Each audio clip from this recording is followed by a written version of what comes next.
Now back to Take Two on CNN. Welcome back. As you know, over the past century, aviation records have been constantly made and broken. Orville Wright now holds the record for the first powered flight, of course, and the first flight to exceed 1 hour. And until Voyager, Clyde Everly held the record for the longest straight-line distance flight without any refueling. Now, he piloted an Air Force B-52 bomber some 12,532 plus miles, and that was back in 1962. But before Voyager can claim any new record, it will have to be certified, and certification will take a little while. Milton Brown is secretary of the National Aeronautic Association's U.S. Contest and Records Board. The association was established in 1905 by Wilbur and Orville Wright, and it gives permission for people to attempt world records and verifies results. Welcome to Take Two, Mr. Brown. There's not any doubt in your mind that the Voyager did actually go around the world without stopping, as the pilots say they did. No, there isn't. We've had verification from 5 different points throughout the world. How does that work? Well, we had visual verification by an airplane flying alongside of it in Kenya. We've had radar contacts in Hawaii and Thailand and other places. Well, just to make it all official, how do you actually go about verifying this business? Well, to start with, our officials met the airplane. They checked the seals on the fuel tanks to be sure that there'd been no refueling in midair. We had a landing gear actuation counter, and they would check the number on that. We knew what it was when it took off. Let me interrupt you here. What does that mean, actuation counter? That, I assume, proves they didn't land somewhere. Yes, we knew that the number of times that the gear had been brought down. We checked that before they left. Just after this landing, it had one more landing, so we know that it has not been recycled since. We also have barographs aboard the airplane that will verify that the altitude that the airplane was at all times. How long before all this is complete, sir? I would say we'll have that verification. The instruments, the barographs, will be read by the instrument company within 48 hours. It will probably take us 4 or 5 days to get the verification officially from the various radar stations throughout the world. We should have everything ready to go to the FAI in Paris by the end of the year. Yeah, the FAI in Paris, if you'll explain how that's connected to your organization. Yes, the Fédération Aéronautique Internationale is a world body that was set up in 1905 specifically for the purpose of verifying and documenting aviation record claims. The NAA in the United States is the official body that acts for any U.S. pilots or any records that are done in the United States. So all this process is checking and making everything official.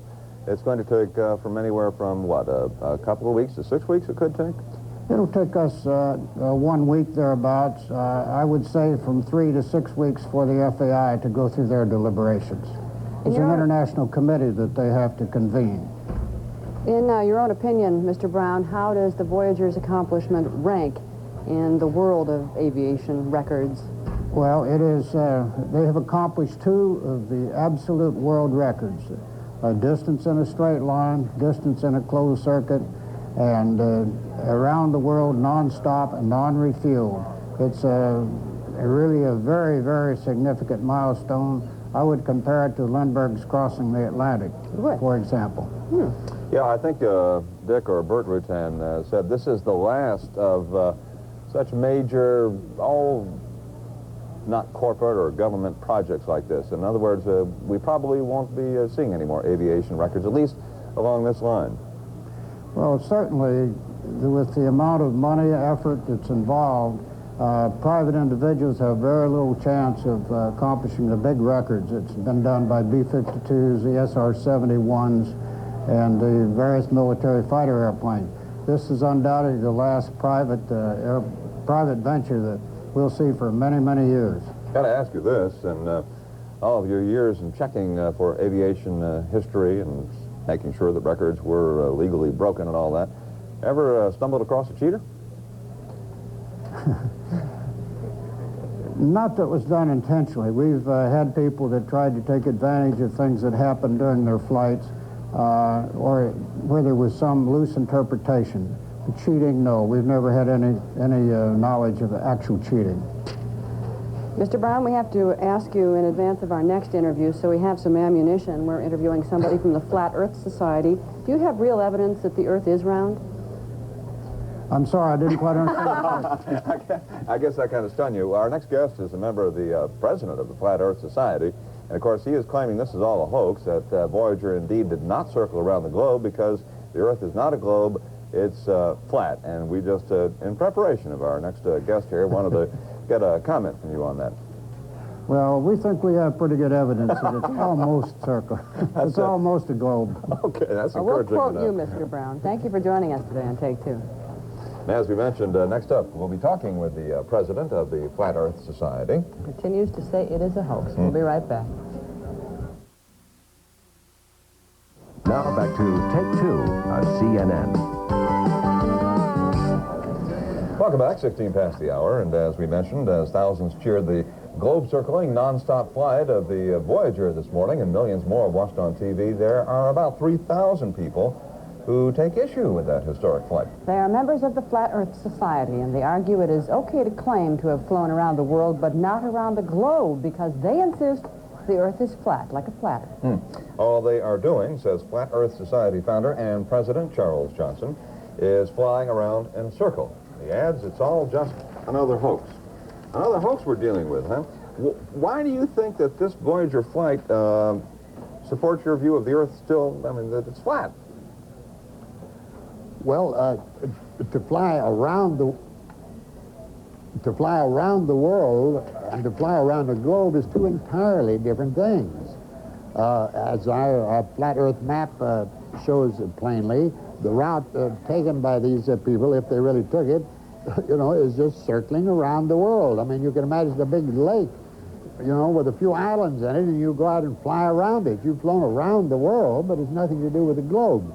He said, let me just mention, here I think this is apropos, and you know, in the Bible, which our country is founded, people who believe the Bible is inspired, and the only part of the Bible, the entire part that is claimed was written by God himself, which is the Ten Commandments given to the children of Israel, it is stated plainly that the world is flat.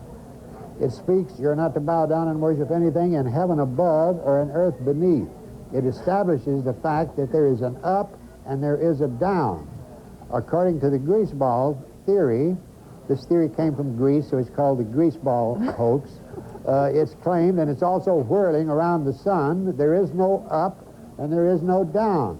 Wait a minute, now, you can have an up and a down. There's no heaven above, there's no nothing. Mr. Johnson, I mean, can't you have an up and a down and still be on a globular planet like Earth? No, you certainly can't have that, huh? No. In fact, if you were in Australia right now, we would point up this way, and in Australia they'd be pointing up the other direction. It would be an entirely different direction altogether. I see. Jesus Christ, for instance, ascended up and he's coming down. Jacob, you know, in the Bible, had a ladder that was let down from heaven above. I mean, what I'm trying to say is the entire Bible establishes the fact there's an up and a down. The entire point of the Copernicus system that is being utilized now is to try to prove there is no up, there is no down, there's no heaven above, there is no nothing. There's no right, there's no wrong. Johnson, to say that the preponderance of the evidence weighs against you is the understatement of the century. For example, we have pictures from the moon that show the Earth clearly to be spherical. Now, actually, what's going on there, Mr. Johnson? If you would pardon my expression, I hate to say it, but you sound like you're feeble-minded. I mean, you say you have the preponderance of evidence, you don't have any evidence. There's never been any evidence of any kind found to support the theory that world what about the picture from the moon? You saw it on TV, so it must be true. Yeah. How silly can you be? I mean, I've seen Buck Rogers land on the moon, too. I mean, I don't believe everything I see. We have actually checked the world. I mean, we're not talking about theories. We have used surveying equipment. George Washington was a flat earther and also a surveyor. He established a method to find out. George Washington checked with his surveying instruments and determined the world was a stretched out plain.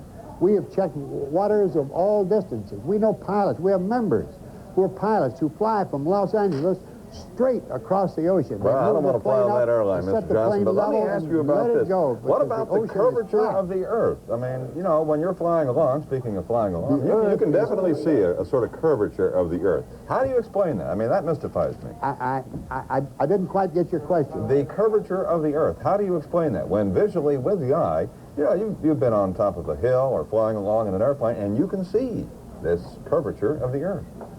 No, you can't see a curvature of the Earth. If No? you go to the ocean, you can look and see the horizon is flat. If you rise above, and this has been observed by the law of perspective, the horizon rises to meet the eye. It is an illusion of a curve. Oh. But you don't have to go by illusions. You can see in a recent issue of the Flat Earth News, we give an example of telephone poles stretching across a plane, and it meets the horizon. I mean, there's laws of perspective throw you off. We Okay. use actual surveying equipment. Let me to interrupt you determine here. there Now, is no curve. how, Mr. Johnson, when people, whether they have a backyard telescope or we've seen pictures from Apollo and all this, when we look at the moon, we see a circular object up there. Are you going to tell me that's a plate-like moon floating up there? That's not globular. Let me ask you this. What in the world has the moon got to do with the Earth? The moon is a light to light the night. If you walk But it's into not your round. room... It's not round. Is the moon flat? Let me answer your question. The Okay. moon is round. If you walk into your room at night, you'd have to be pretty dumb to look up and see a light bulb that was round, and you'll swear your room must be round. You know, the light bulb has nothing to do with the shape of the room. I mean, the moon or the sun has nothing to do with the Earth. Those are small lights. One is to light the night, and one lights the day. Well, light bulb, sort of. Absolutely. see. The sun is 32 miles across. It is 3,000 miles high. It moves in a circular course over the equator. And where the sun is, it is day. And where the sun is night, it becomes, it's night as it moves on. And it moves in a circular course over the surface of the flat Earth. Okay. I mean, this is a demonstrated we got fact. just a few seconds left, but I guess according to your theory that because the Voyager crew didn't fly around the world, that they didn't go the 24,000 miles or so. They only went how many miles, you think? Well, I'd estimate I really hate to knock them. They haven't, in fact, the chap you just talked to, you notice he's very cautious about saying he's been around the globe, but possibly 10 to 15,000 miles probably, but I won't argue with him with that. All right, I will argue with him if he says he's been around the globe, he is feeble-minded or a pathological liar. All right. One of the two. With that, we will have Take to his choice. close our discussion. Charles Johnson, maybe we'll pass along some of your points and questions to the crew of the Voyager when they hold that news conference in about, 35 minutes from now. Pleasure do talking that. with some astonishing information here. The Earth is flat, according to Mr. Johnson, anyway. Well, let's press along here at about 22 past the hour.